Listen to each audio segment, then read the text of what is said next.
사실은 우리가 마음이 쫓기는 마음만 아니라면 충분히 기도했으면 좋겠습니다. 우리가 말씀 듣는 시간은 많은데 기도하는 시간은 좀 적고, 찬양하는 시간은 많은데 그에 비해서는 기도하는 시간이 좀 적은, 그거는 우리가 인식하며 가십시다. 언젠가는 하나님께서 인도하셔서 기도를 많이 하게 하실 때, 그때는 기꺼이 이때가 그때인가 보다 하고서 기도로 하나님과 깊은 차원으로, 관계의 차원으로 들어가는 그런 시간으로 삼도록 하겠습니다. 기도를 많이 하셔야 될 이유가 뭐냐, 또 여러분이 찬송을 충분히 하시고 충분히 기도해야 될 이유가 뭐냐면, 사람마다 뭔가 하나님과 나 사이를 가리는 덮개가 있어서 그렇습니다. 하나님이 잘 느껴져야 되잖아요. 그죠? 옛날에 하나님이 잘 느껴질 때가 있었죠. 근데 지금은 안 느껴진다, 그런 분도 계세요. 첫사랑 얘기도 많이 해요. 근데 그때는 왜 하나님 임재가 잘 느껴졌는데 지금 잘 안 느껴질까? 무슨 문제일까? 여러분, 하나님의 임재는 분명히 있는데 그 임재가 내게, 그 임재의 빛, 영광이 내게 닿지 못하도록, 태양빛이 지구 표면에 닿지 못하도록 구름층이 덮고 있듯이 뭔가 덮개가 있는 겁니다.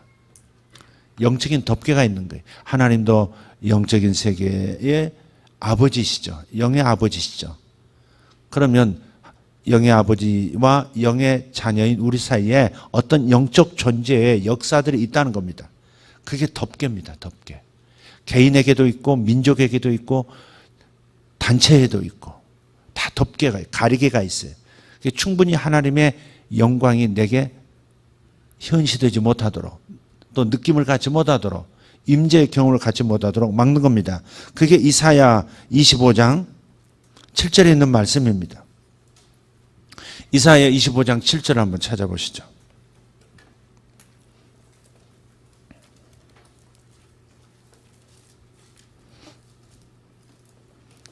이사야 25장 7절. 자, 시작. 또 이 산에서 모든 민족의 얼굴을 가린 가리개와 열방 위에 덮인 덮개를 제하시며, 하나님께서 잔치를 준비하셨어요. 만민을 위하여 잔치를, 하나님의 커다란 상급과 하나님의 즐거움을 부어주시려고 하나님의 산에서 잔치를 준비하셨는데, 이 잔치에서 하나님이 공급하시는 것을 충분히 받아 누리려면 덮개가, 가리개가 제거돼야 한다는 겁니다. 여러분, 이것을 인식하셔야 합니다. 하나님도 의식해야 되지만 하나님과 나 사이를 가로막고 있는, 어쩌면 내게 찰싹 달라붙어 있는 어떤 가리개, 덮개. 여러분, 천을 얼굴에 덮어놓으면 바깥에서 내 얼굴을 보지도 못할 뿐더러 나 역시 바깥을 투명하게 보지 못하죠. 뭔가가 있는 거죠. 그걸 찢어야 합니다. 따라합시다. 주여, 내 얼굴의 가리개를 찢어 주시옵소서. 다른 표현을 하자면, 주여, 내 속에 있는 죄를 뽑아 주시옵소서.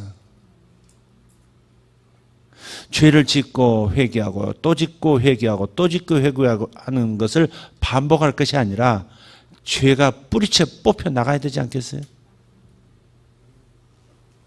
죄에 자꾸 유혹당해서 넘어지는 자기만의 독특한 영역들이 있죠. 그게 바로 견고한 진이거든요. 사단이 내 안에 만들어 놓은 견고한 진이에요. 그 견고한 진 때문에 하나님의 축복을, 하나님의 임재를 경험하지 못하도록, 경험해도 부분적으로 경험하고 오래 지속하지 못하게 만드는 사탄의 견고한 진이 있어서 그렇습니다. 어떤 땅을 정복해도 군데군데 게릴라들이 남아있으면 어때요? 산에 진지를 만들어 놓고 계속 저항하면 그 부분만큼은 고통을 겪게 돼 있어요. 마찬가지예요. 우리도 영적인 가나안 땅에 들어왔지만 제거해야 할 7 족속이 있는 거예요. 가나안 7 족속이 있단 말이에요. 그것도 견고한 진들이에요. 그 견고한 진들이 바로 다른 표현을 하면 덮개요, 또 가리개예요. 사람마다 달라요. 민족마다 달라요. 도시마다 달라요. 교회마다 찢어야 할 덮개가 다를 수 있어요. 개인에게 있는 가리개, 마치 거대한 하늘의 텐트처럼 덮여있는, 구름층처럼 덮여있는 덮개, 이걸 찢어야 합니다. 하나님의 영광의 빛이 쏟아져 들어오도록, 하나님의 사랑을 느낄 수 있도록 전투적인 기도가 필요한 거죠. 여러분 하루 종일, 아니 이 2, 3일 동안에 세상에 살면서 수많은 덮개 위에 덮개 켜켜이 쌓여 있는지 몰라요. 그래서 여러분이 이곳에 오셔서는 조금 더 일찍 오셔서 기도로 자신을 찢고, 죄를 뽑아달라고 하나님 앞에 기도하고, 사탄의 지혜를 파쇄해달라고 예수님의 보혈에 의지하는 그런 시간들이 충분히 있어야 돼요. 찬양하는 거 힘들어하시면 안 돼요. 기도하는 거 힘들어하시면 안 돼요. 여러분 한참 20분 30분 기도하고 나면 어때요? 기도줄이 잡힌다 그러죠. 덮개가 찢어지기 시작한 거예요. 그게 기도줄 잡힌다 그러잖아요. 기도가 형설수설하고 힘이 없고 기도 포기하고 싶고 지루해지고 무미건조한 느낌이 들고 덮개가 있는 거죠. 그것이 밖에 있든 안에 있든 상관할 거 없어요. 뚫려야 됩니다. 예? 하나님께서는 우리 사랑하는 사람들을 위해서 연회를 준비하셨는데 그 연회의 포도주를, 하늘의 천상의 포도주를 맛볼 수 있도록 덮개부터 찢도록 하는 것이 바로 이사야 25장 7절의 말씀이에요. 그래서 찬양이 필요하고, 그래서 기도가 필요하고, 그 다음에야 말씀의 빛이 여러분 안에 임하게 되어 있어요. 여러분 말씀을 듣는다고 해서 다 말씀 듣는 게 아닙니다. 주님 명백히 말씀하셨어요. 마태복음 13장에서 네 종류의 밭을 말씀하시잖아요. 잘 기경된 밭이 있는가 하면 옥토밭이죠. 돌짝밭도 있고 가시밭도 있고 또 길가밭처럼 단단해진 밭도 있는 거예요. 기경하지 않으면 씨앗이 떨어져 봐야 소용이 없는 거죠. 말씀을 들었다고 들은 게 아니죠. 그냥 말씀의 소리를 들었지 정말 생명을 받은 건 아닐 수 있어요. 생명을 받으면, 말씀 안에 있는 생명을 접촉하면 내 생명이 달라지기 시작하죠. 내 안에 영혼의 생명이 달라지기 시작하죠. 다른 깨달음이 오기 시작하고 내 성품의 변화가 오기 시작하고 새로운 차원의 믿음이 내 안에 자리 잡게 되죠. 그것이 기경된 밭이죠. 기경된 밭이 되게 하기 위해서 여러분이 충분히 여러분을 가리고 있는 가리개를 찢고 덮개를 뚫어야 한다 이 말이에요. 그런 시간들이, 준비된 시간들이 여러분을 복된 자리, 하나님의 축복의 연회의 자리로 여러분의 영혼을 이끌어갈 수 있다는 말이에요. 하나님은 분명히 말씀하셨어요. 말씀이 똑같이 들려지도록 선포하지만 어떤 밭은 잠깐 은혜 받는 것 같다가 지속되지 못한 채 그 예배 시간에 잠깐 깨닫고 은혜 받는 걸로 끝나고 다시 삶에는 변화가 없고 내 인격 안에도 변화가 없고 삶에 돌파가 안 일어나는 거예요. 그게 가시밭이고 그게 돌짝밭이고 그게 길가밭이죠. 심지어 길가밭은 아예 들어갈 틈새가 전혀 없으니까 씨앗이 노출된 상태예요. 그러면 사단이 와서 그걸 먹어버린다는 거죠. 천국 말씀을 듣고 깨닫지 못하는 자는 사단이 와서 그 말씀을 먹어버린다. 문제는 사단이 그 말씀을 가져간, 그러니까 그 하나님의 말씀에는 생명이 있다는, 에너지가 있다는 겁니다. 에너지를 우리들의 몫으로 하나님께서 선포하신 말씀을 우리들이 흡수하지 못하면 그 에너지는 어디론가로 흘러가는 거죠. 땅에 떨어진 비는 흡수하든지 흡수하지 못하면 어디론가 도랑을 통해서 흘러가죠. 낭비되는 거죠.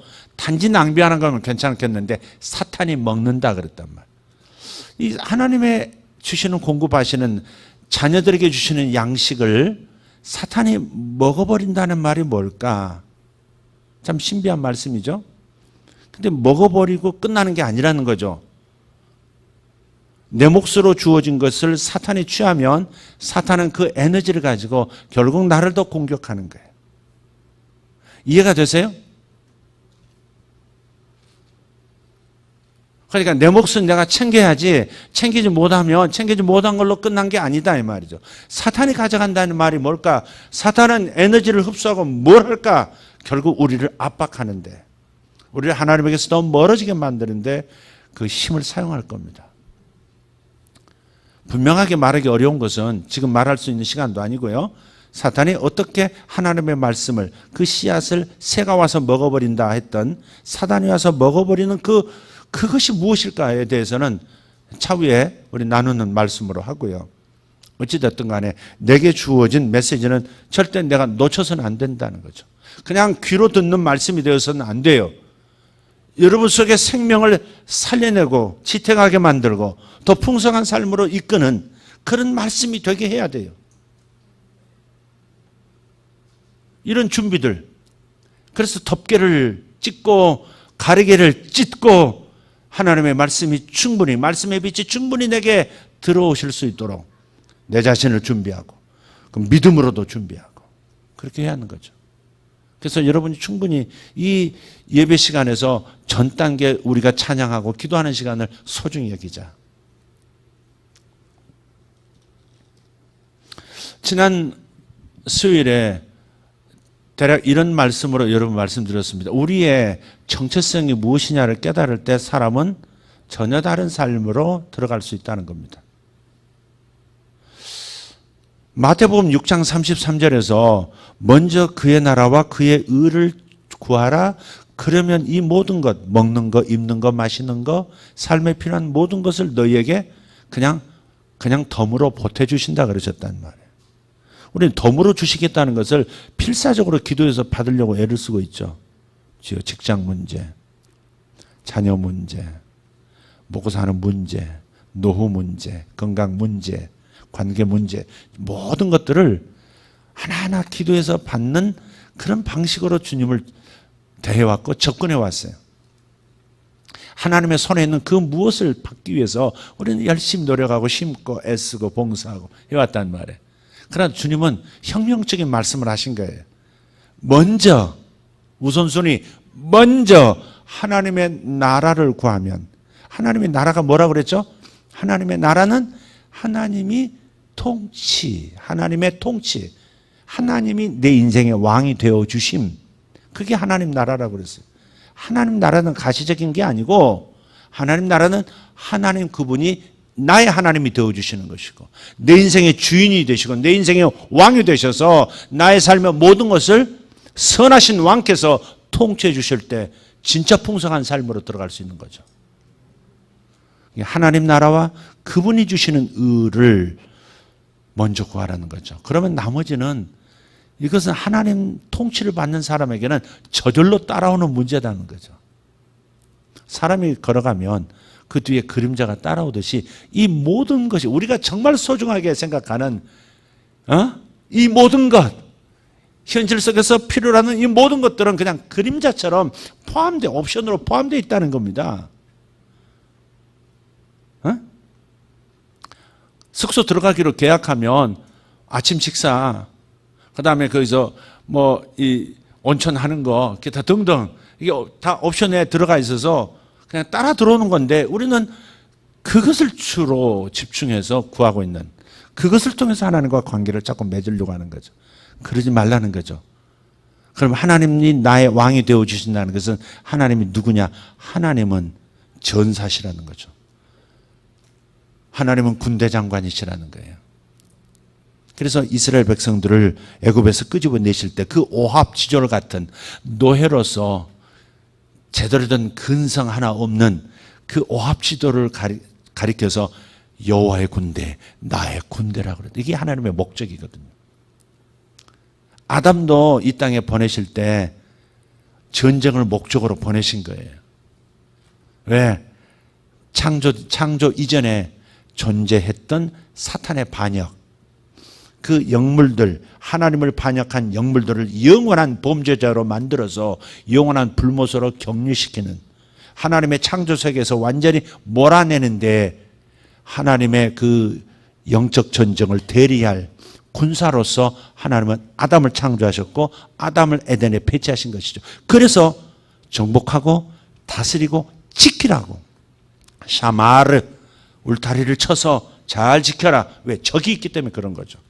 하나님은 아담을 창조하실 때부터 누구를 염두에 두신 거예요? 사탄을 염두에 두신 거죠. 악의 제국을, 우주적 흑암의 세력을 염두에 두시고 지구라는 현장 속에서 하나님의 영광을 놓고 인간과 사탄이, 하나님을 대리한 인간과 사탄이 충돌함으로써 거기서 승리하여 하나님께 모든 영광을 올려드리는, 그리고 사탄을 영원한 영적 블랙홀로 집어넣어버리는 이 전쟁에서 용사로서 설하고 아담을 창조하신 것이다. 그래서 창조 명령, 문화 명령, 영적 전쟁 명령을 창세기 1장에 담아 놓으신 거예요. 지키라는 겁니다. 아니나 다를까 곧바로 사탄이 등장하지 않습니까? 뱀의 형상으로 곧바로 등장해서 아담을 잡아뜨려 버리잖아요. 하와를 넘어뜨려 버린단 말이에요. 하나님의 명령을 수행하지 못한 거죠. 자기 위치를 지키지 못한 겁니다. 군대 가면 반드시 야간 보초에서 숙지해야 하는 그 조항들이 있습니다. 예, 수칙들이 있어요. 거기 보면 경계에 대한 겁니다. 절대 경계에 실패하면 모든 것이 실패한다는 겁니다. 경계에 실패하면 모든 것이 실패한다. 최근에 군대 갔다 오신 분 그걸 정확하게 어떻게 표현하죠? 이현동 군. 경계에 대해서 한번 읊조려 봐요. 한번. 경계. 좀 크게 얘기해 주시겠어요?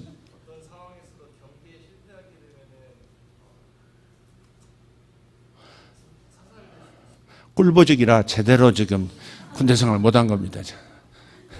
다시 다른 분, 저 전방에서 아주 험하게 군대 생활 하신 분. 경계에 대해서. 제가 40년 제가 다 잊어버렸어요. 여러분, 경계에 실패하면 다 실패하는 겁니다. 근데 아담은 경계에서 실패한 거예요. 샤마르, 울타리를 치고 에덴을 지키라. 하나님의 말씀을 지키라. 하나님의 가치를 지키라. 이걸 실패한 거예요. 그러니까 우리는 그냥 신앙생활을 하나님 잘 믿으면 복 받는다 수준으로 유치원 공식으로 접근하시면 안 돼요. 이제 시즌이 바뀌었어요. 이제 여러분에게 오는 공급들, 축복들은 여러분이 전쟁에서 하나님의 부르신 전사로서, 하나님의 군사로서, 사도 바울도 나와 함께 좋은 군사로 고난을 받으라 그랬잖아요. 구약이나 신약이나 우리는 전부 전사고 군사예요. 하나님의 병사라고요. 민간인 하나도 없어요.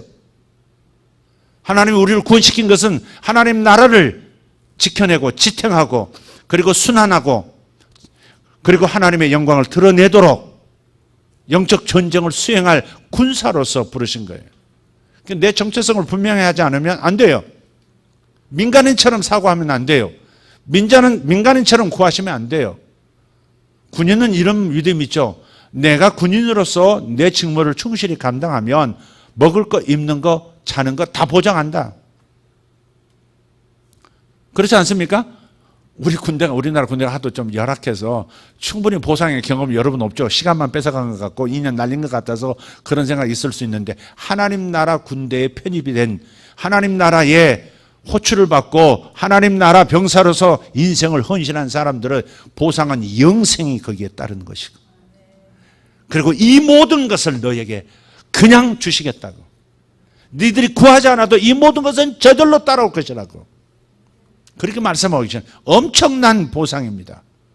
그러니까 우리가 병사로 서면 하나님 나라의 병사, 하나님 나라의 장교로 서겠다고 결심하고 이 정체성을 제대로 이해하고 그에 대한 반응으로서 하루하루를 살아가기 시작하면 이제 여러분에게 공급되는 여러분이 추구하는 하나님의 복이라고 하는 것은 결국은 보급품입니다. 보급품. 전쟁 잘하도록 먹을 거 공급해주고 식량뿐만 아니라 의복 공급해주고 음료수 공급해주고 월급 주고 아멘입니까? 네, 싸울 수 있도록 실탄 주고 무기 주고 신형 무기 나오는 대로 계속 공급해주고 네, 명예롭게 만들어주시는 이 모든 것들이 직장생활, 여러분 학교생활, 여러분 자녀를 기르는 모든 문제 전부 하나님이 잘 되도록 그냥 마음껏 주의 일을 할 수 있도록 주의 병사로서 살아갈 수 있도록 마귀와의 전쟁, 죄와의 전쟁에서 승리할 수 있도록 하나님께서 무한리필 공급해 주시는 겁니다. 그리고 승리할 때마다 또 하나님이 주신 능력으로 승리했지만 하나님께서 마치 내가 다 한 것처럼 또 보상을 또 따로 주세요. 상급을 주신다고요. 아멘입니까? 그런 차원에서 생각을 하면 우리가 막 염려하면서 구하는 것들이 너무 허망한 거예요. 너무 허망해요. 민간의 의식, 민간인 의식 가지고 군부대에서 몰래 물품 빼돌리려고 하는 사람하고 똑같은 거예요. PX 물건 살살 돌려서 시장에 빨고 그런 수준의 기도를 지금 하고 있는지도 몰라요. 오늘 우리들이 그랬어요. 우리 아들 치아 관리하는데 저기 불광동까지 해주시는 유명한 분이 계셔서 그분에게 갔는데 가는 그 길목에 우리 큰아들이 근무했던 그 방패부대가 거기 있단 말이에요. 그럼 PX가 있단 PX. 바깥에 PX 비슷한 게 있어요. 그러면 군인 가족들은 거기 가서 화장품도 사고 다 하거든요. 아주 좋은 화장품이 거기 있어요. 제대한 지 오래간만 우리는 여전히 아들이 거기 다니는 것처럼. 그래서 큰아들의 어머니와 큰아들의 아우가 두 사람이서 그 PX를 들어갔는데 마침 점심시간에 문을 다 닫아. 하나도 못 사고 그냥 왔습니다. 군인 물건을 빼돌리려는 뭐 그렇게까지 생각해야 될까? I don't know. 자, 어떻든 우리가 그렇게 하나님의 복을 그런 수준으로 취급하고 있는지도 몰라요. 그러니까 하나님께서 사랑하시지만 답답한 거죠. 네가 해야 할 일, 내 정체성, 네가 해야 할 목, 네가 어떤 정신으로 살아가면 모든 것이 공급되어지도록 하늘에는 그렇게 세팅이 되어 있는데 그 시스템을 무시하고 자꾸 민간인으로 뭔가 하나 얻어먹으려고 하는 것처럼 접근하고 있는 것이 안타까운 거죠, 지금. 그래서 시즌이 바뀌었다고 여러분 말씀하는 것은 이런 말씀이 여러분에게 선포되고 성경을 볼 때 이제 새로운 이해로 볼 수 있다고 하는 것은 다른 차원에서 여러분 기도도 하셔야 된다는 얘기예요. 진짜 하나님께 헌신해 보세요. 진짜 하나님께 헌신해 보시라고. 그냥 어머니로 살지 마시고 영적 전쟁하는, 하나님을 기쁘시게 하는, 하나님의 목적을 이루어드리고 어둠의 세계를 파쇄하는데 용사로서 활동하는 어머니로 헌신해 보시라고요. 그냥 아내로서 살아가지 말고 남편이 영적 전사로서 하나님의 영광을 드러내는 사람이 되도록 자신도 하나님의 영광을 반영하는 존재로서 살아가기 위해서 그런 스피릿을 가지고 서 있으면 어때요? 하나님의 공급하심의 수준이 달라질 겁니다. 정말 이 모든 것을 너희에게 그냥 거저 주실 것이라는 그 축복을 경험하시게 될 거예요. 신기한 일들이 일어날 겁니다. 이걸 다르게 표현하면 요셉의 14년이라고 하는 것은 바로 정체성의 회복과 함께 오는 무한 공급의 하늘나라의 구조를 지금 말하고 있는 거거든요. 자, 그래서 예수님께서 이 땅에 오신 것 요한복음 3장 8절에 뭐라고 그러셨어요? 요한복음 3장 8절 중에요. 인자가 이 땅에 온 것은 양으로 생명을 얻게 하고 더 풍성히 얻게 하라심이라는 말씀도 있지만 또 섬김을 받으려고 하는 것이나 섬기러 왔다 이렇게 말씀도 하셨지만 하나님의 아들이 이 땅에 나타난 또 다른 목적, 그러나 가장 중요한 목적이 거기 나와 있어요. 요한 1서 3장 8절 시작. 죄를 짓는 자는 마귀에게 속하나니 마귀는 처음부터 범죄함이라. 하나님의 아들이 나타나신 것은 마귀의 일을 멸하려 하심이라. 하나님의 아들이 나타나신 것은 목적이 뭐예요? 하나님의 아들이 이 땅에 육체를 입고 나타나신 까닭이 뭐예요? 마귀의 일을 멸하려고. 근데 마귀의 일의 핵심이 뭐예요? 죄를 짓게 만드는 거예요. 죄가 있으면 덮개가 씌워지고 가리개가 더 두터워지고 하나님의 영광은 내게 더 침투하지 못하는 상태가 되죠. 그래서 마귀의 일은 죄를 가지고 우리를 더 깊이 하나님에게서 멀어지도록 만드는 거예요. 하나님의 아들에 나타나신 것은 마귀의 일을 멸하려 하십니다. 그래서 십자가에서 죄를 파쇄하신 것이죠. 따라합시다. 예수님이 나타나신 것은 마귀의 일을 멸하려 하십니다. 마귀의 일이 저절로 멸해지나요?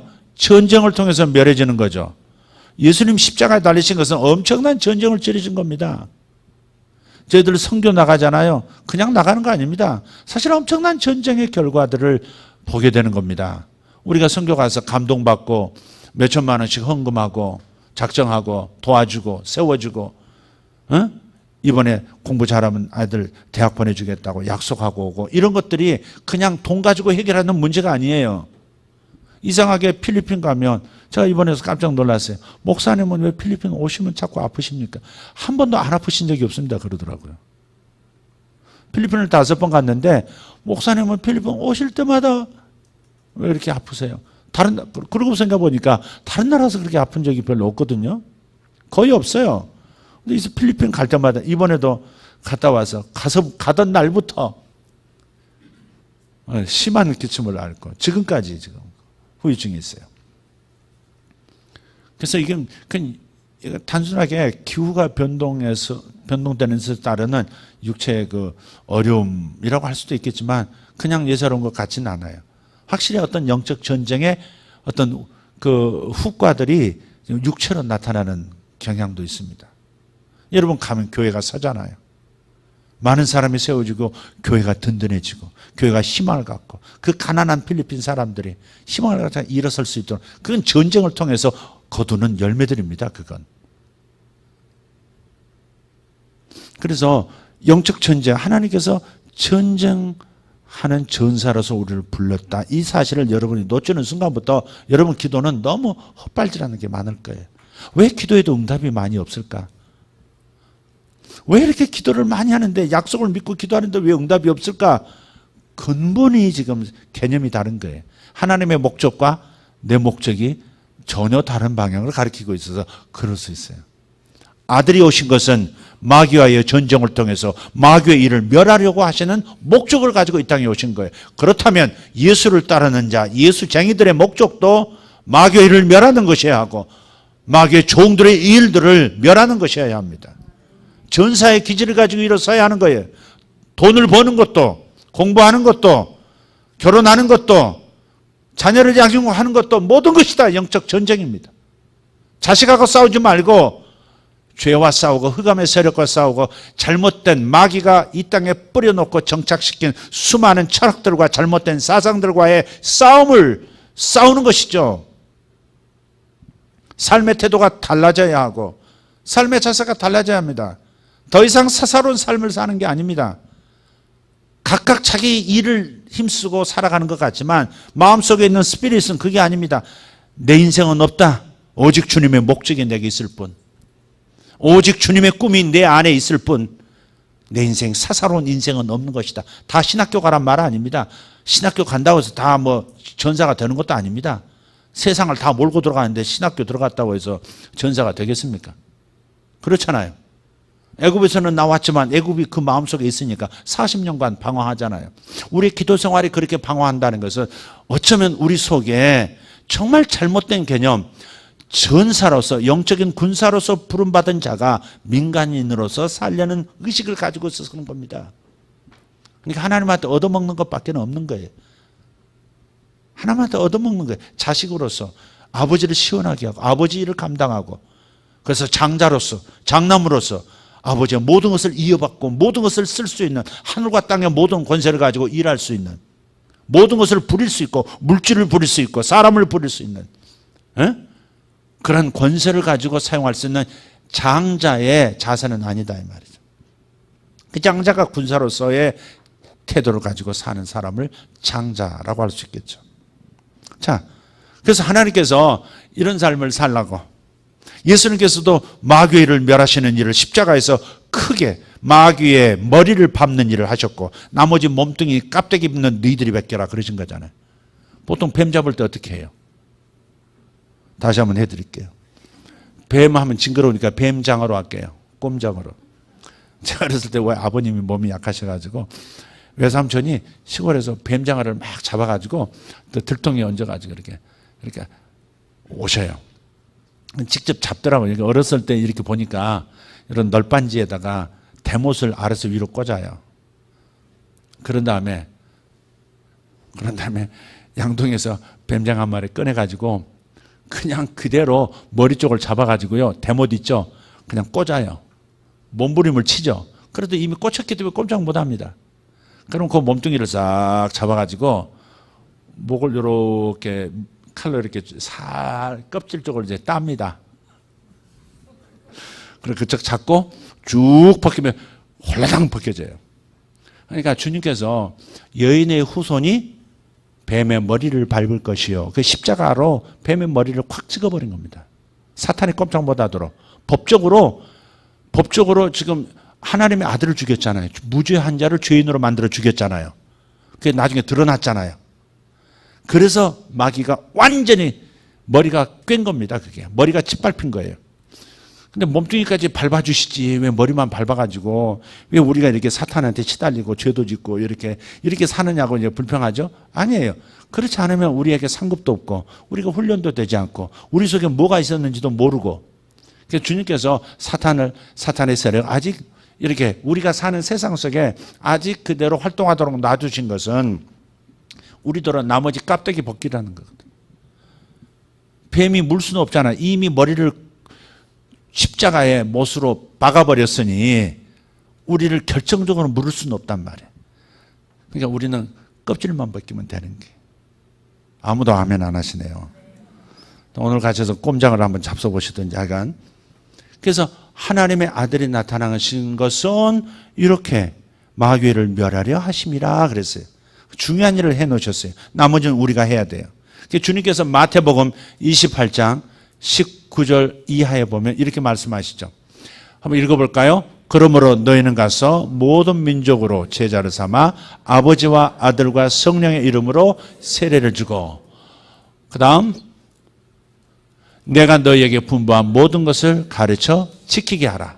볼지어다 내가 세상 끝날까지 너희와 항상 함께 있으리라 하시니라. 아멘. 자, 그런데 지금 뭔가 잘못됐어요. 그 앞구절이 좀 필요합니다. 그 다음 구절 없나요? 18절을 한번 볼까요? 18절 이렇게 말씀. 하늘과 땅의 모든 권세를 내게 주셨으니 하늘과 땅의 모든 권세를 내게 주셨. 모든 것들은 예수님 아래에 있어서 예수님의 명령으로 다 움직이게 돼 있다는 거예요.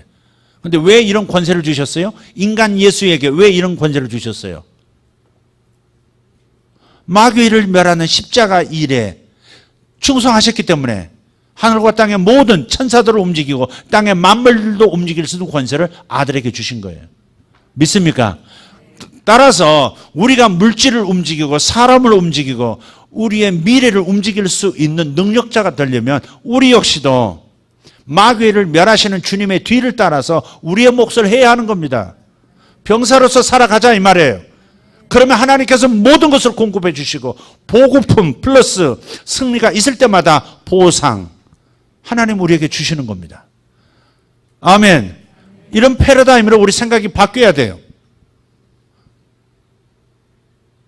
그저 내가 잘 되기를 바라고 뭘 해야 내가 잘 될지 자꾸 묻는 자세 가지고는 안 돼요. 뭐 하면 내가 만족할 수 있을지, 뭘 하면 내 잠재력을 발휘할 수 있을지, 그것도 중요한 문제일 수 있지만 보다 근본적인 질문을 하셔야죠. 내가 무엇을 하기 위해서 이 땅에 태어났는가? 내가 무엇을 위해서 주님께서 나를 불러주셨는가? 나는 주의 나라를 위해서 무엇을 헌신해야 되고 어떤 병사로서 내가 포병인가? 내가 공군인가? 내가 육군인가? 내가 해병대인가? 내가 특수부대인가? 내가 지뢰제거반인가? 내가 잠수함 타고 바닷속 들어가야 되는 사람인가? 군인 정신으로 하나님 나라 전사 정신으로 돌아와야 기도도 우리의 꿈도 우리의 미래도 바로 잡아지고 바로 깨닫고 하나님 인도를 제대로 받죠. 자식들한테 물으셔야 합니다. 이제 이런 말씀 듣고 끝내고 추상적인 언어로 여러분 던져버리시면 안 됩니다. 여러분 어린 자녀를 할지도 물으셔야 합니다. 하나님이 너를 통해서 영광을 받으려 하신다. 하나님께서 너를 통해서 너는 하나님 우리 예수님의 아바타다. 너는 예수님의 아바타다. 그러니까 너는 예수님을 위해서 무엇을 움직여야 될지, 이 회사를 언제 그만둬야 합니까? 이 회사를 언제까지 다녀야 됩니까? 이런 질문을 나를 위해서 언제까지 내가 다니면 되겠습니까? 이런 질문은 안 된다 이 말이에요. 언제까지 내가 중심이냐 이 말이죠. 하나님이 이 회사에 나를 보내신 목적이 이루어졌는가? 하나님께 그 응답을 받으려고 해야 제대로 응답을 받지. 이제 떠날 때가 됐습니까? 다른 곳을 정복하러 가야 됩니까? 여기서 제가 할 일이 끝났나요? 또 다른 곳을 어느 곳을 가서 어떤 영적 전쟁을 통해서 이 땅에 하나님 나라를 이루어 놓도록 하나님 나라 가치가 나타나도록 제가 해야 하는 겁니까? 옮겨야 합니까? 사업을 시작하면 되겠습니까? 사업을 시작해서 하나님께 영광 돌리면 되겠습니까? 사업을 시작해서 하나님 나라 전투를 내가 새롭게 펼쳐야 하는 겁니까? 아니면 계속 여기에서 소명을 다해야 되는 겁니까? 주님이 여기서 다하라고 하시면 여기 서 있겠습니다. 이게 군인이죠. 사령관이 원하는 삶을 사는 것이 군인이지. 내가 가고 싶은 대로 보내달라고 사령관을 조르는 게 병사의 태도는 아니다. 주님은 사령관으로서 계시는데, 주님은 사령관으로서 계시는데 우리는 민간인으로서 무슨 대화가 되겠냐고요. 근본적인 대화가 이루어지지 않죠. 하늘과 땅의 모든 권세를 가지신 그분께서 우리에게 권세를 나눠주시려면 내가 군인으로 서 있어야 된다 이 말이에요. 왜 물질이 내 뜻대로 안 움직여지느냐? 왜 열심히 발이 다 닳도록, 신발 다 닳도록 뛰어다니는데 왜 수입이 없느냐? 왜 사업이 펼쳐지지 않느냐? 민간인으로 사니까 그렇습니다. 진짜 하나님의 영광을 말로만 하나님의 영광을 그러지 너무 피상적인 거예요. 진짜 질문을 하십시오. 진짜 질문을 하십시오. 하나님, 주님의 병사로서 제가 어떤 병과에 서 있습니까? 물으시고 그 일을 이루기 위해서 하나님께 질문하며 그 대답을 기다리십시오. 그러면 반드시 하나님 응답하실 것이고 모든 것을 채워주실 거예요. 생각지도 못했던 권세, 능력을 가진 존재로 서게 하실 겁니다.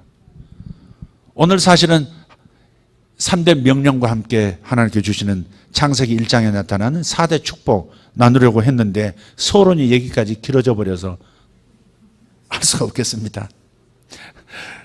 그래서 한 가지만 얘기하고 마칠게요. 한 가지만 얘기할게요. 하나님께서 4대 축복을 주셔요. 아담에게. 근데 우리에게 주시는 겁니다. 근데 제일 중요한 건 먹을 양식입니다. 여러분 왜 회사 다니세요? 먹고 살기 위해서. 가족 부양하기 위해서. 그게 첫 번째 아닙니까? 아닌가요? 제가 뚱딴지 같나요? 고상하지 못한가요? 예, 먹을 양식을 주셔요. 근데 창세기 1장 29절을 한번 보시면 한번 볼까요? 창세기 1장 29절. 이 한 가지만 할게요.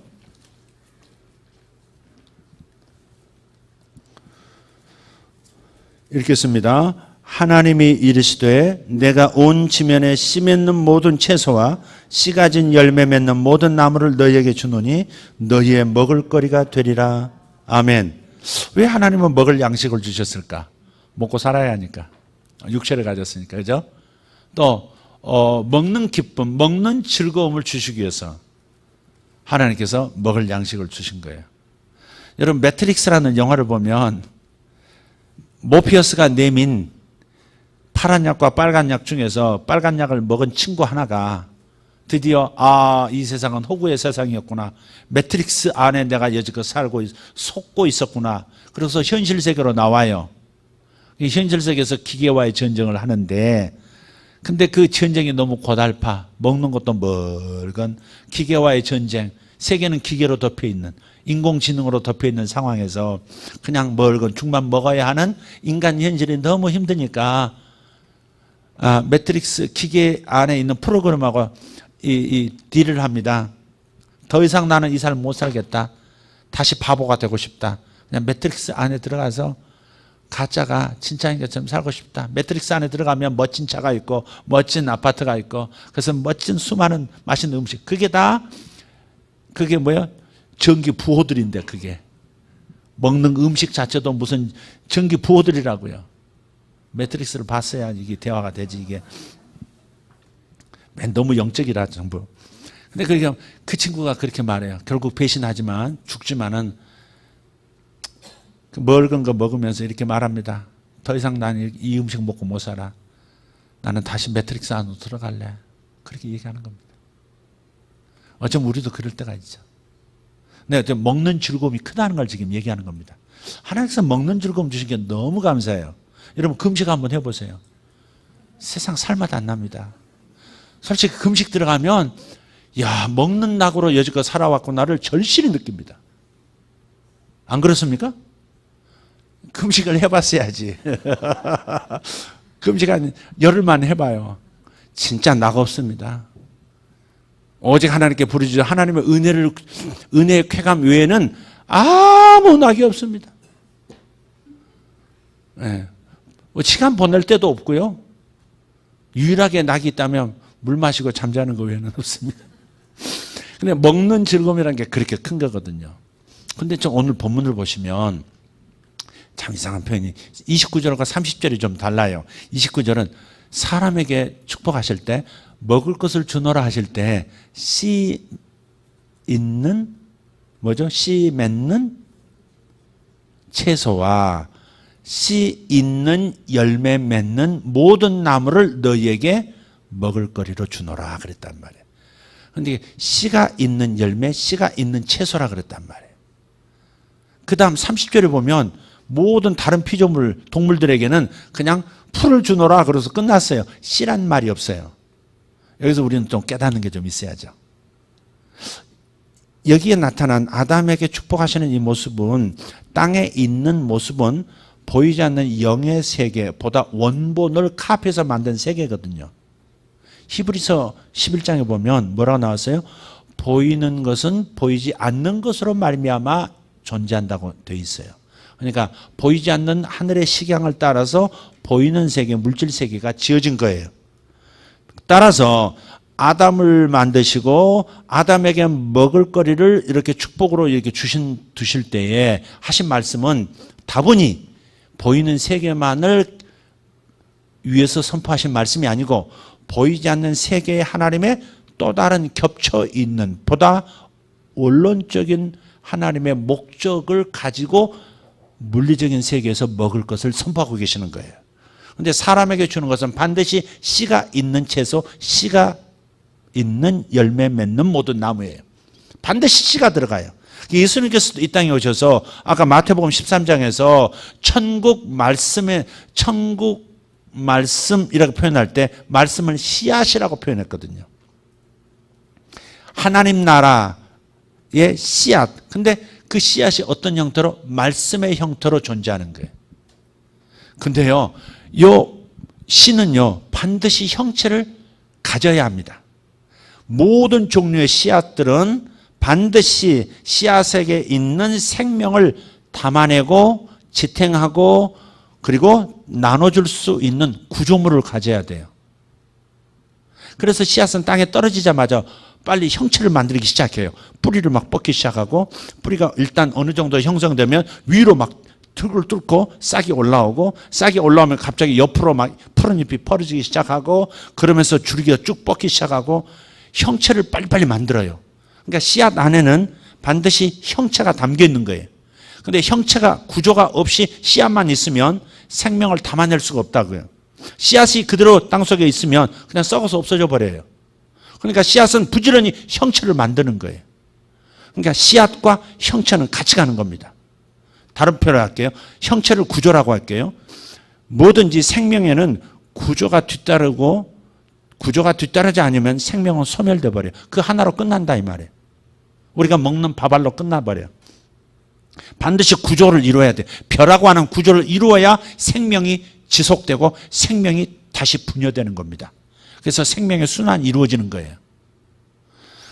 자, 이 모든 우리들이 먹는 양식 속에 있는 씨라고 하는 것과 씨 안에 있는 생명을 계속 번식시켜 나갈 수 있는 형체, 즉 구조라고 하는 것이 있다면 하나님의 말씀도 그렇단 말이에요.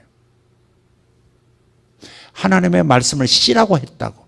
천국 씨라고 했다고요. 씨. 그렇다면 씨에는 형체가 항상 따르는 거예요.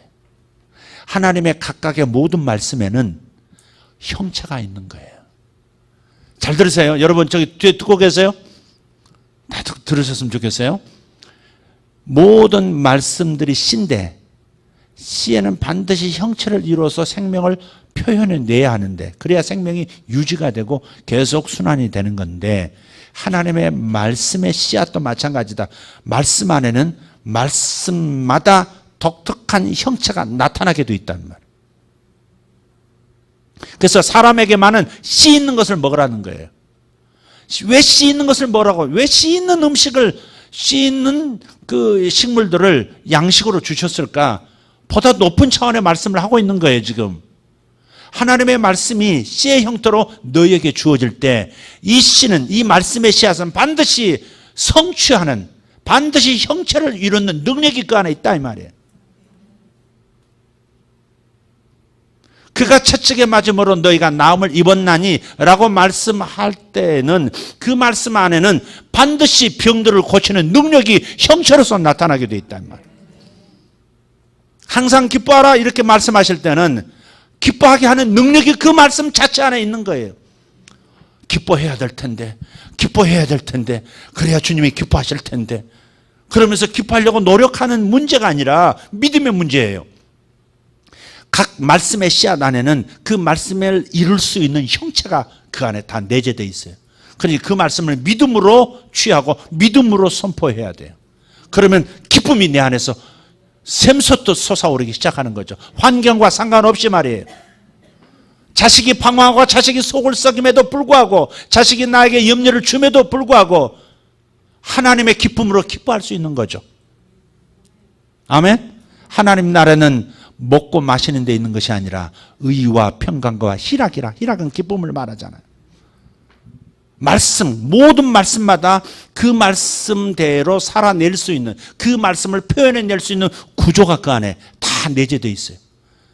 남자가 아내에게 씨앗을 주기만 하면, 그리고 수정란이 되기만 하면 그 하나의 세포가 심장도 만들고 피도 만들고 뼈도 만들고 그래서 모든 형체를 만들어 가잖아요. 그 생명에는 반드시 구조를 만들어냄으로써 생명 자체가 담겨질 수 있도록, 생명을 받을 수 있도록, 그리고 생명을 계속 유지할 수 있고 계속 나눠주고 전수할 수 있도록 하는 구조물, 형체가 나타난다. 그다음 하나님의 말씀도 마찬가지다. 모든 말씀에는 형체를 이루는 능력이 있다. 아멘. 모든 말씀에는 형체를 이루는 능력이 있다. 모든 말씀에는 구조를 만들어내는 능력이 담겨 있다. 하나님의 말씀에는 능력이 있는 거예요. 창세기를 그렇게 읽을 수 있어야 된다 이 말이에요. 고린도전서 15장 37절 한번 보겠습니다. 그리고 정리해야 될 것 같습니다. 고린도후서 15장 37절 38절 한번 읽어볼까요? 시작. 내가 뿌리는 것은 장래의 형체를 뿌리는 것이 아니요 다만 밀이나 다른 것의 알맹이뿐이로되 하나님이 그 뜻대로 그에게 형체를 주시되 각 종자에게 그 형체를 주시느니라. 여러분 씨앗에 뭘 주신다고요? 형체도 주신다. 그죠? 참 신기하지 않아요? 어떻게 저런 놈이 나왔지? 자식 보면서 신기하지 않아요? 씨앗 하나 줬을 뿐인데 어떻게 저런 놈이 이렇게 만들어지지? 성격도 다르고. 저에게는 아이가 둘밖에 없지만 어쩌면 또 이렇게 다른지 몰라요? 정말 달라요. 부모님들 아시죠? 정말 다릅니다. 열이면 열 다 다릅니다. 닮은 것 같고 딴 사람들은 형제가 다 닮았다고 그러는데 진짜 다릅니다. 그러니까 모든 종자에는 형체가 다 각각 다른 형체들이 주어져 있어요. 하나님의 모든 천국 말씀, 천국 씨앗에는 모든 형체들이 이미 다 담겨 있다. 그러니 그 말씀만 믿어라 이 말이죠. 그 말씀만 붙들어라 이 말이죠. 그 말씀을 진짜 믿음으로 선포해야 돼요. 오직 그 말씀을 진짜 끝까지 믿고 나아가면 반드시 그대로 이루어집니다. 마귀를 멸하라 하신다고 하셨으니 마귀를 멸한다고 하신 그 말씀을 붙들고 기도하고 기다리고 주님 앞에서 기뻐하고 즐거워하면 반드시 내 삶 속에서 있었던 흑암의 역사들이 다 깨지고 돌파가 일어나게 돼 있어요. 사업 안에서도 흑암들이 사라지기 시작할 것이고 형체를 이루는 겁니다. 하나님의 복의 형체, 말씀 안에 있는 그 복의 형체들이 내 삶 속에 나타나고 내 인격에 나타나고 갖가지 열매로 나타나고 은사로 나타나는 겁니다. 말씀이 답이에요. 하나님 우리에게 말씀을 주셨어요. 천국은 이와 같으니 마치 씨를 갖다 밭에 뿌리는 것과도 같도다. 천국은 말씀 안에 있는 겁니다. 천국의 모든 좋은 것들은 말씀 안에 있는 거예요. 그러니까 여러분 말씀을 붙드는 게 매우 중요해요. 아멘. 그러나 말씀을 믿고 선포하고 기도할 때는 반드시 다른 차원을 생각해야 돼요. 다른 차원을 생각해야 돼요. 말씀의 차원은 다른 차원에서 선포된 겁니다. 응?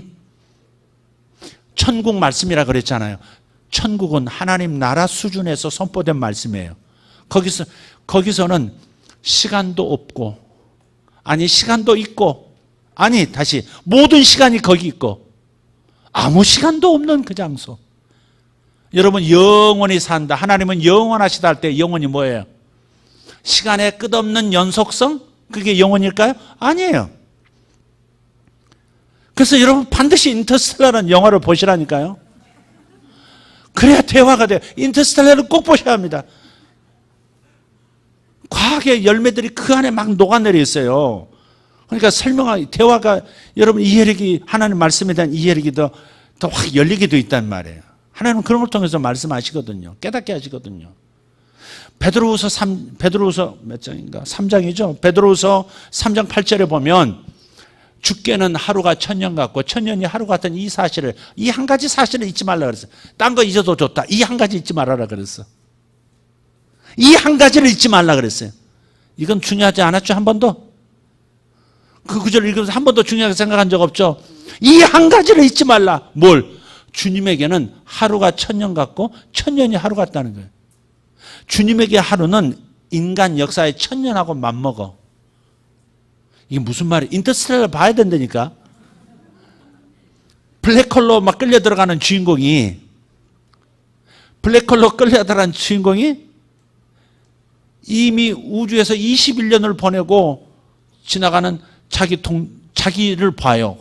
미래의 자기와 과거의 자기가 만나가서 서로 이렇게 손도 이렇게 옆에 있는 여자 주인공의 손을 잡아 악수를 했지만 그 우주선 안에 타고 있는 그 여성이 블랙홀 경계선을 지나면서 갑자기 외계 생명체와 손을 잡아요. 인류 최초로 외계인하고 손잡았다고 그래요. 근데 사실은 바로 옆에 있는 동료가 21년 뒤에 그 모습으로 블랙홀로 빨려 들어가면서 만난 거예요. 뭔 말인지 알아야지 이게 대화가 되는데, 하여간 좋아요. 밀러라는 행성은 중력이 강해서 거기서는 시간이 지구에서의 시간하고 달라요. 여기서 1시간이, 여기서 2시간 반 보낸 게 지구에서 21년이 지나가 버린 거예요. 밀러 행성 바깥에서는 21년이 지나갔어요. 그 우주선에서 기다리고 있던 동료가 늙어가지고 기다립니다. 주인공이 이곳 밀러 행성에 내려가지고 거기서 2시간 반 동안 헤매다가 올라왔는데 21년이 지난 거예요. 분명히 2시간 반 보냈는데 그 중력의 차이가 시간을 다르게 만드는 겁니다. 시간과 중력은 밀접한 관계가 있어요. 멸망해가는 지구에서 중력의 비밀을 풀면 멸망해가는 지구를 벗어나서 살 수 있는데 중력의 비밀을 풀지 못해가지고 우주선을 주인공을 쏘아서 보낸 거거든요. 그래서 결국은 그 블랙홀 안에서 5차원의 영역 안에서 중력의 비밀을 풀고 그걸 몰수부로 자기 딸에게 보내줍니다. 이야, 그 굉장한 이 과학자들이 수학자들이 연구한 그 결과물들을 그 영화 안에 녹여서 그렇게 다 표현하는 겁니다. 과거와 현재가만. 그러니까 지금 여기 보세요. 나 지금 이게 신비한 겁니다. 이건요, 우리는 지금 제 설교를 듣고 계시고 여러분 저를 바라보고 저는 설교하고 있는 중이에요. 그러나 하나님 안에서는 이미 내 인생은 다 지나갔어요. 없어요. 너무 놀라운 일이죠. 사람의 시간으로는 이미 현재밖에 없지만 하나님의 중력을 만드신 모든 중력의 주인이신 그분 앞에서는 그분 앞에서 하루가 인류 역사 1000년이 휙 지나가는, 1000년이라고 했지 2000년 아니 인류 역사 수십만 년 수백만 년 수억 년이 확 지나간 겁니다. 하나님 앞에서는 모든 시간이 파노라처럼 확 지나가는 거예요. 이렇게 우리 역사도 이미 다 끝나 있을 수 있고 아니 아직 시작하지 않은 면도 있고 하나님 눈에는 그렇게 보이는 겁니다. 그러니까 하나님의 말씀은 모든 중력의 주인이신 그 하나님 앞에서 그 영광의 차원에서 선포된 말씀이니 영원한 거예요. 그래서 시편 73편 28절에 하나님께 가까이 함이 내게 복이라. 하나님 앞에 들어가면 모든 시간을 초월한 이 모든 말씀들이 현실이 되게 만드는 씨앗으로의 말씀의 본질을 알고 그 말씀을 믿음으로 선포하면 그 일이 현실로 이루어지는 겁니다. 그러니까 하나님의 말씀을 대할 때는 인간 차원에서 인간 시간 안에서 말씀을 받지 말고 하나님의 시간 안에서 하루가 1000년 같으신 하나님 안에서 그 영원 세계, 영원한 영광의 세계 속에서 모든 것이 가능한 영광의 차원에서 하나님의 말씀을 선포하는 겁니다. 아멘입니까? 그러니까 여러분 절대 여러분 삶을 바라보면서 현실에 속지 말고 현실을 말하지 말고 하나님의 말씀을 영혼의 차원에서 선포하며 마침내 형체를 가지고 있는 하나님의 말씀이 나의 현실 속에서 드디어 구조물을 드러낼 거고 형체를 드러낼 겁니다. 복 있는 인생이 되도록 만들어 주실 거예요. 아무리 어려워도 상관없어요. 아무리 여러분이 답답한 상황이라도 상관없어요. 여러분이 아무리 못 배웠어도 상관없어요. 하나님께서 여러분을 쓰실 것이에요.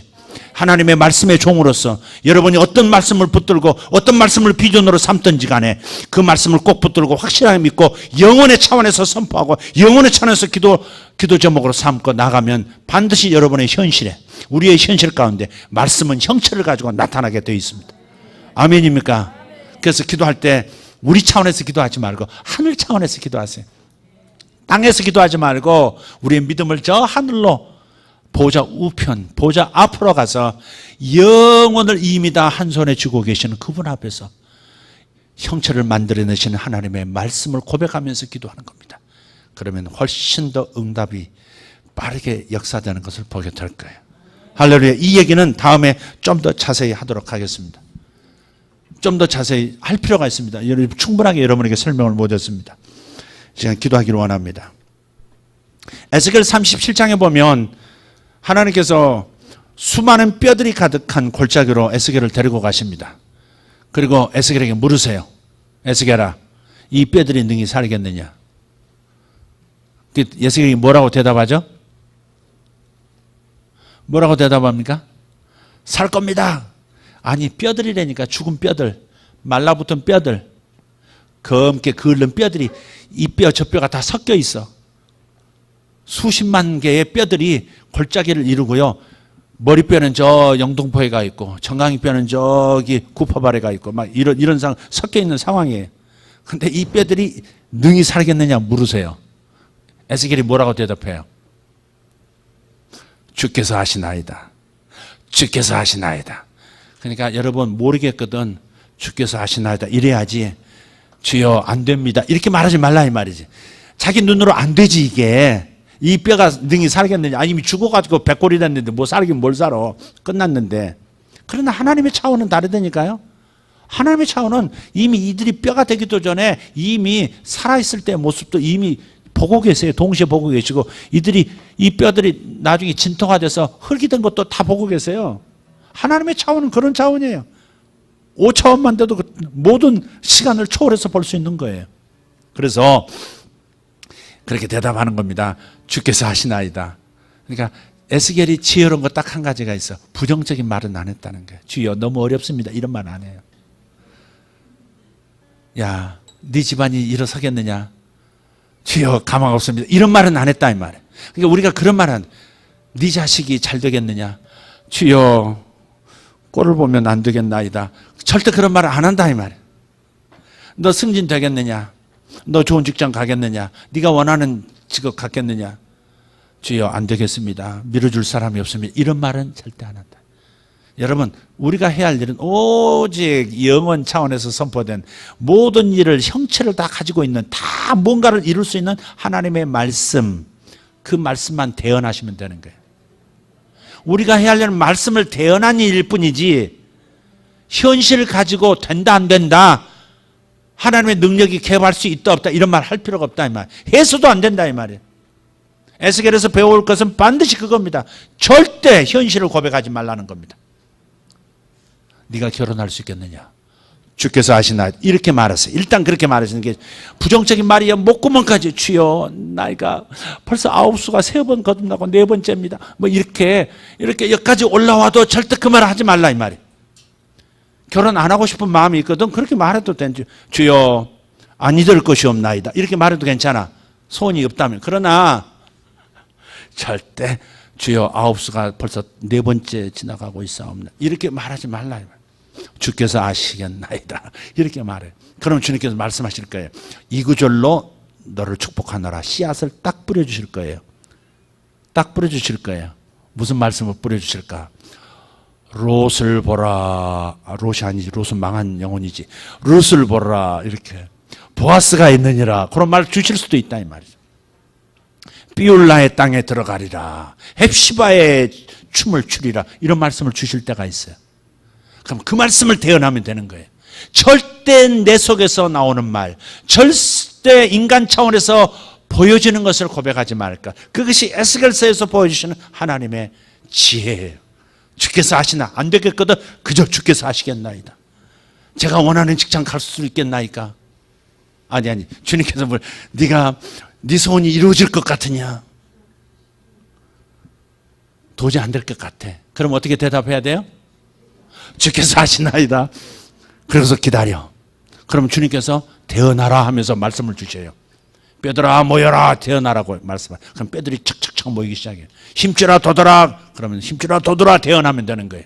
무조건 말씀의 대언자가 우리예요. 우리는 말씀의 종이지 세상의 종이 아니에요. 우리는 이 하나님 나라의 종이지 현실의 종이 아니다 이 말이에요. 아멘입니까? 하루가 천년 같고 천년이 하루 같으신 시간과 모든 것을 초월하신 모든 것이 가능하도록 만드시는 모든 말씀의 씨앗 안에 모든 형체를 이미 함께 주신 그 놀라운 말씀만을 여러분이 의지하시고 말씀을 선포하는 데 집중하시기를 예수 이름으로 축복합니다. 다 같이 일어나십시다. 씨앗들이여 일어나십시오. 여러분이 씨앗이 아니지. 밭들이여 일어나시라. 가시밭은 앉아 계세요. 조 가시밭, 저기 가시밭, 네. 돌짝밭도 앉아 계시고, 길가밭은 나가시고, 여러분 다 옥토밭들입니다. 하나님의 모든 말씀이 여러분에게 심어져 이무대로 다 골라내는 게 아니라 주님께 주여 내게 한 말씀 주시옵소서. 어떤 선지자가 그랬나요? 주여 한 말씀만 내게 하옵소서. 아니다. 복음서에 나오는 한 종이 한 백부장의 한 말이죠. 주여 말씀만 하시면 주여 한 말씀만 내게 주옵소서. 한 말씀만 내게 주옵소서. 그 말씀 안에는 내 인생을 활짝 펴지게 만드는 그런 형체가 담겨 있습니다.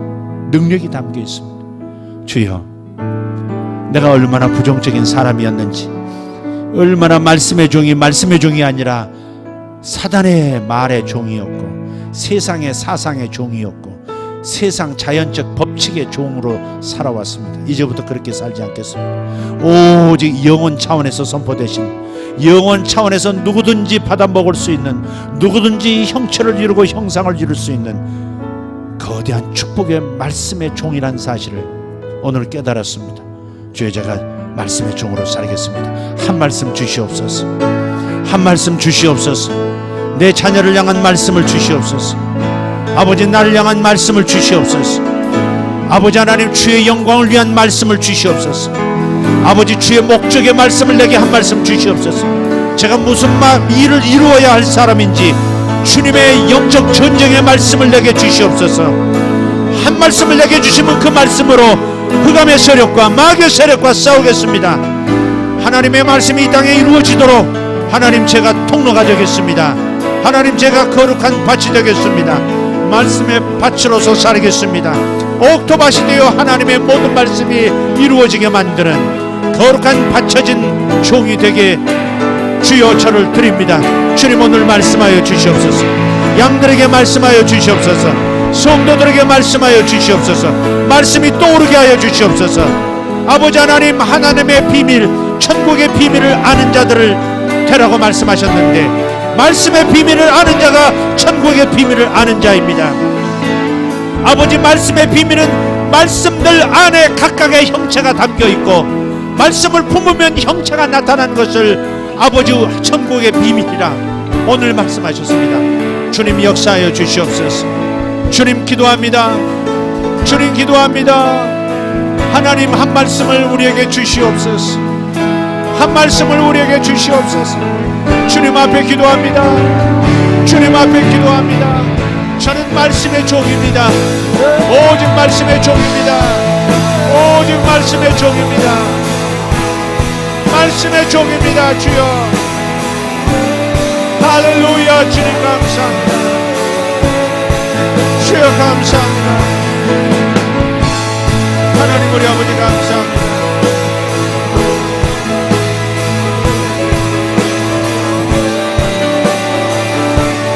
나는 말씀의 종입니다. 한 말씀을 내 입에 주시옵소서. 한 말씀을 내 입에 주시옵소서. 한 말씀을 내게 주시옵소서.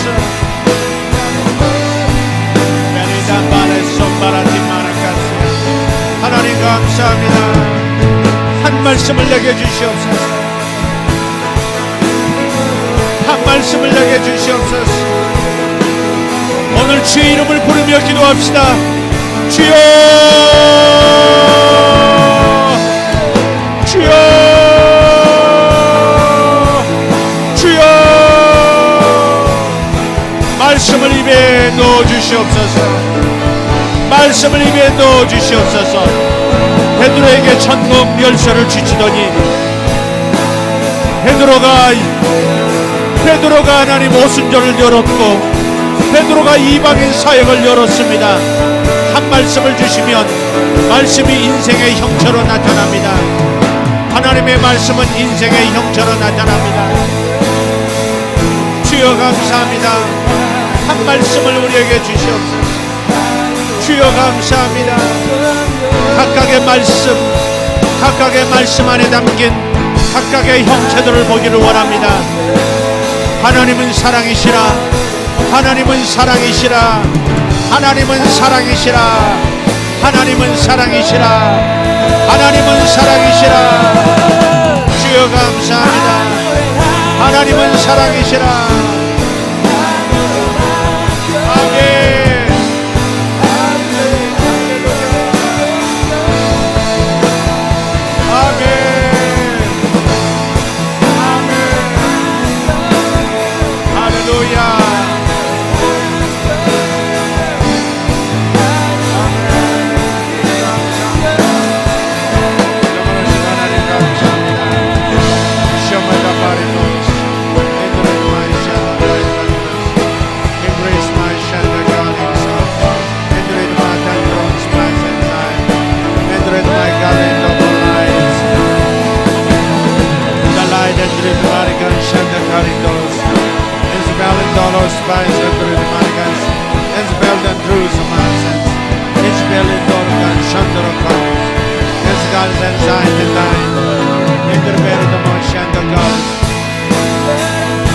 이제는 복을 구하여도 다른 차원에서 복을 구해야 합니다. 하나님의 일을 잘 이루기 위한 복을 구하십시오. 하나님의 사명을 이루기 위해서 물질을 달라고 하십시오. 하나님의 사명을 이루기 위해서 사람을 달라고 기도하십시오. 하나님의 일을 이루기 위해서 사업을 달라고 기도하십시오. 하나님의 일을 위하여 직장을 달라고 기도하십시오. 당신의 자녀들을 위해서 축복할 때 오직 하나님 나라 병사로 써달라고, 하나님 나라 병사로 써달라고, 그 병사로 쓰기에 합당한 영역을 달라고 기도하십시오. 주님 감사합니다. 높이 더 높이 우리가 올라가기를 원합니다. 높은 곳에서 기도하십시오. 주님 보좌 앞에서 막 입에서 나온 말씀으로 선포하십시오. 주님 감사합니다. 주님 감사합니다. 주님 말씀하십니다. 홍보석 할렐루야. 홍보석과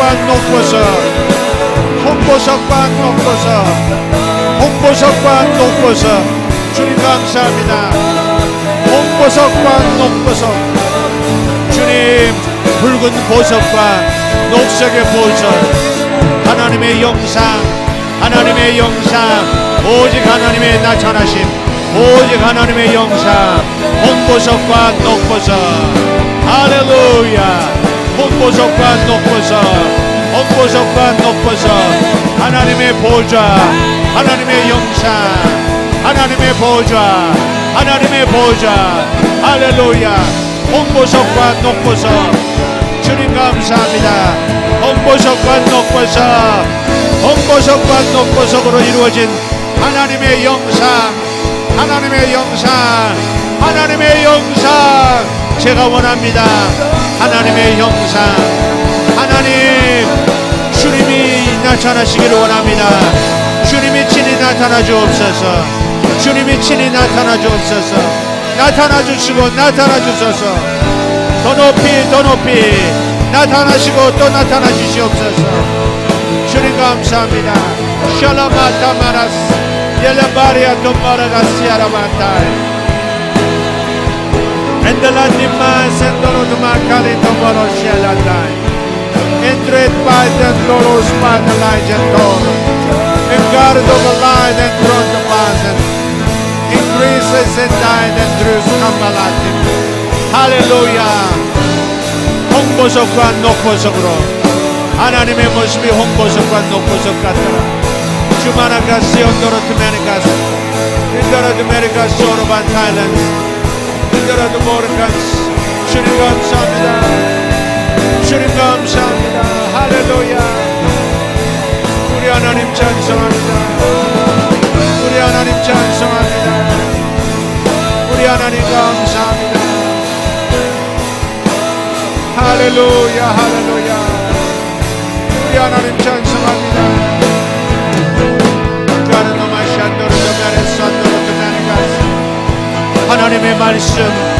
하나님의 말씀을 얻어먹었사오니 하나님의 말씀을 얻어먹었사오니 하나님의 말씀을 내가 얻어먹었사오니 하나님의 말씀을 내가 얻어먹었사오니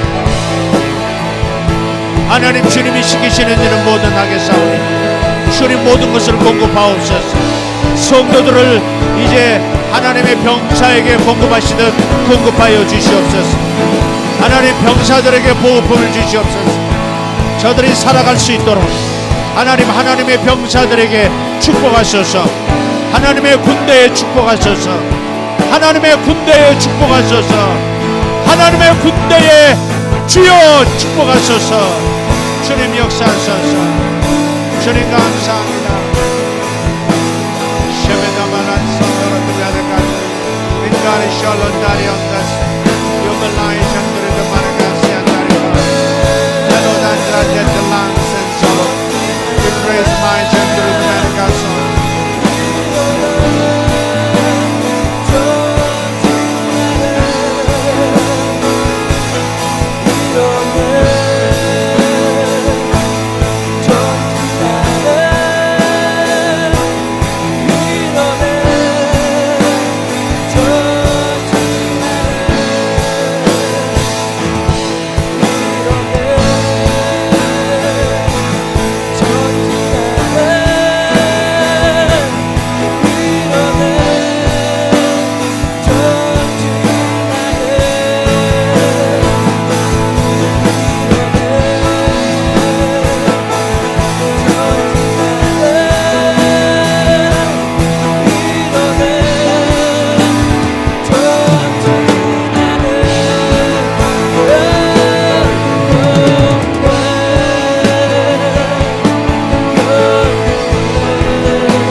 하나님의 보좌 앞에서 기도하세요.